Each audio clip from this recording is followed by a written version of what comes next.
Now, the French government is seeking tougher laws on sexual consent. That follows the acquittal of a man who was charged with raping an 11-year-old girl. Charlotte Dubinsky is in Paris. She takes a closer look at the story.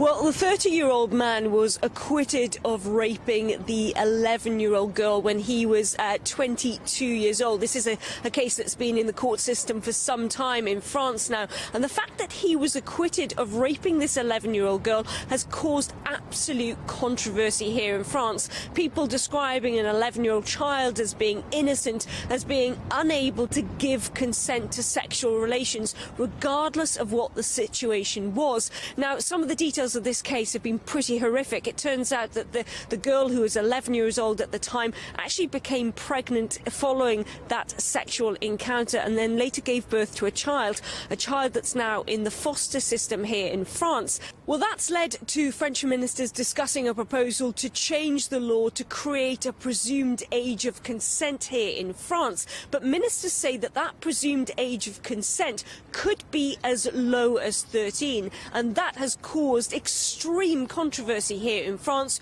with many people unhappy that a child at the age of 13 could be able to say yes or no to having sexual relations. Scandalous proposal. Governments and media, what do you have inside your head? France will become a tourist destination for pedophilia. 13 years, still too young. Why do we absolutely want our kids to grow up so fast?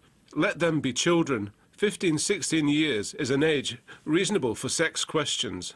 Well, it's not just the only case of its kind here in France. Just in the last few months, another man was acquitted of raping another 11-year-old girl. And at the time, we spoke to some children's charities who are absolutely outraged that the court system here in France could deem that a child that young could give consent for sexual relations. Now, at the time when we spoke to them, they demanded that there be an immediate change in the law, but they suggest that that lowest age of presumed consent should be 15 and certainly not the 13 that's now being discussed by French ministers. It's certainly something that's caused quite a bit of debate. We got some reaction to this story from people on the streets of Paris. Let's take a look. It's ridiculously low. 13 is the first age of a teenager. I personally think it should be, the age of consent should be 16 at least. I think that's what it is worldwide. It's way too low. I think 13 is very young to decide on the issue. I guess 15 is the most reasonable age for sexual decisions. It is easy to manipulate a person of that age to consent. That's terrible. 13 is young enough for that.